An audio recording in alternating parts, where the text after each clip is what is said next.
Assalamualaikum warahmatullahi wabarakatuh. Selamat datang kembali dalam COD hanya di Her TV. Ya, COD sekarang di Her TV ya. Dan sekarang kita masuk ke tema anggrek lagi. Nah, ini yang akan kita bahas. Ini adalah Pteroceras pallidum atau Pteroceras yang secara harfiah berarti Pteroceras pucat merupakan. Nah, dan ini adalah Bulbophyllum, ini juga Bulbophyllum sp, spesies ini lokal. Dan ini ada juga Coelogin speciosa ya, sudah kenop.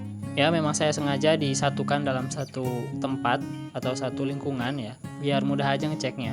Nah, dan di sana ada Grossordia juga pendiculata yang sedang berbunga, sudah pernah kita bahas. Dan yang di sebelahnya itu adalah Dendrobium mutabile, dari dekat-dekat sini juga sih, dan belum berbunga. Coba mungkin beberapa saat lagi.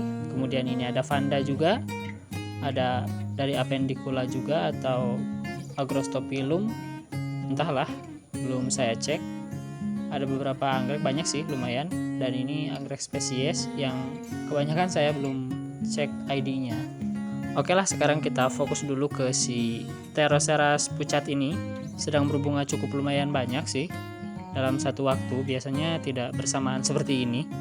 Merupakan anggrek epifit yang tersebar mulai dari Semenanjung Malaya, Indonesia hingga ke Filipina ya.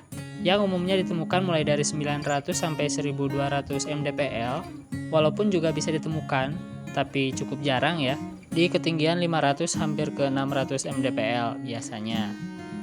Memiliki tipe perbatangan monopodial, berbentuk silindris sedikit lonjong atau pipih, dan beruas-ruas dengan ruas yang tidak terlalu panjang, tetapi lebih panjang daripada Phalaenopsis ya. Batangnya ini berwarna hijau, dominan tubuhnya berwarna hijau sih, hijau tua cerah, seperti juga warna dari daunnya, coba lihat sama.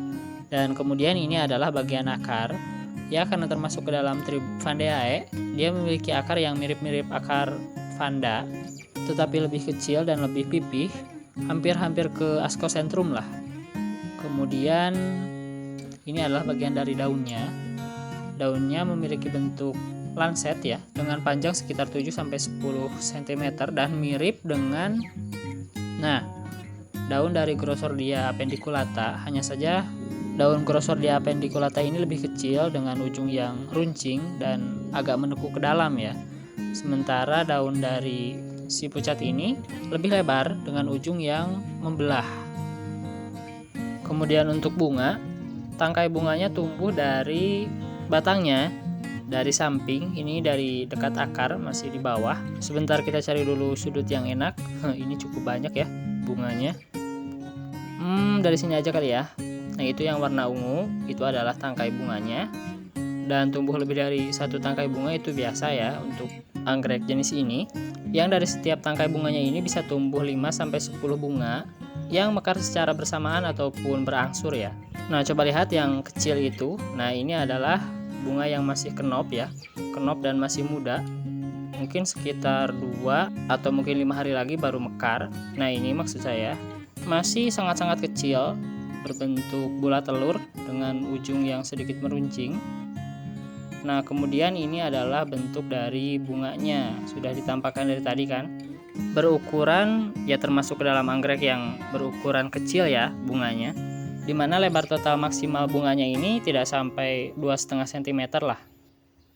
Sepal dan petalnya, sepal dorsal maupun sepal lateral ya, memiliki warna krem yang sedikit glamor lah kalau saya bilang. Nah, coba lihat ada titik-titik berkilau ketika terkena sorot lampu kamera ya. Kemudian bagian labellumnya juga lumayan unik.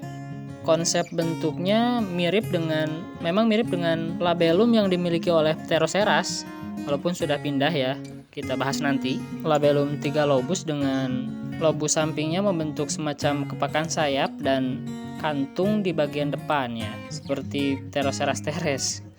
Hanya saja kantung bagian depannya agak seperti benjolan ya, tidak sesimpel kantung yang dimiliki teres.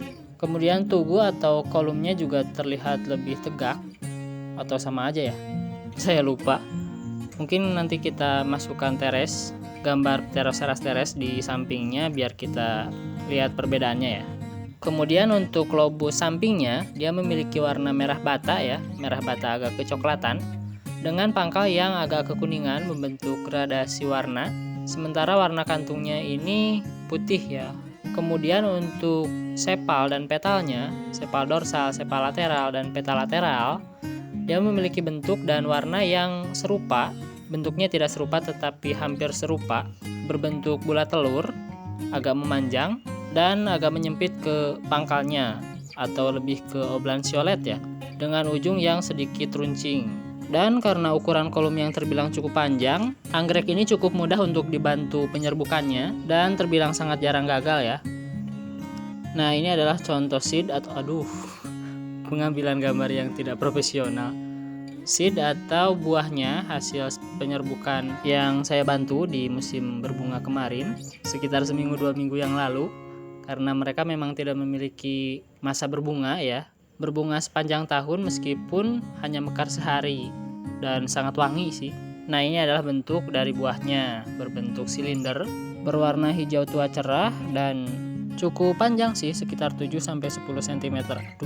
Nah, kemudian untuk taksonominya, si Pelpteroceras ini termasuk ke dalam famili Orchidaceae tentunya, dari subfamili Epidendroideae yang tergolong ke dalam trib atau suku Vandeae, dari subtrib Aeridinae, dari genus Brassipeza dengan nama spesies Brassipeza pallida. Nah, ini yang saya bilang tadi. Jadi walaupun namanya adalah Pteroceras pallidum di Indonesia ya terutama, sebenarnya anggrek ini sudah dideskripsikan ulang atau dipindahkan ke genus Brassipeza. Nah, jadi nama ilmiahnya yang valid saat ini adalah Brassipeza pallida yang dideskripsikan oleh Koshen dan Switch pada tahun 2014. Sementara untuk Pteroceras pallidum sendiri, itu adalah nama sinonimnya yang dideskripsikan oleh Holtum pada tahun 1960 yang mengacu pada basionimnya yaitu Dendrocola pallida yang dideskripsikan oleh Bloom pada tahun 1825. Jadi pada awalnya Brassipeza pallida ini dideskripsikan satu genus dengan Grossordia appendiculata dan juga Pteroceras teres ya. Kemudian untuk perawatannya sendiri, anggrek ini tidak terlalu susah, tidak memiliki kebutuhan khusus untuk perawatannya. Sebagai gambaran mungkin anggrek ini cukup menerima sekitar 15.000 sampai 30.000 lux cahaya yang tersaring atau disebarkan tentunya ya. Kemudian untuk suhu ideal untuk dia tumbuh adalah sekitar 27 sampai 32 derajat Celcius dengan kelembaban sekitar 75 sampai 85%. Untuk substar atau media tanam, anggrek ini cukup ditempel di papan pakis atau papan kulit kayu dengan tambahan lumut hidup kalau perlu. Dan untuk pengairan atau penyiramannya dilakukan secara rutin sepanjang tahun dengan pupuk yang terkontrol. Nah, oke teman-teman, untuk video kali ini mungkin cukup segitu dulu. Seperti biasa, untuk saran, kritik, masukan, atau komentar apapun, bisa langsung ditulis di komen di bawah. Dan terima kasih telah menonton sampai selesai. Salam edukasi, salam sukses, dan wassalamualaikum warahmatullahi wabarakatuh.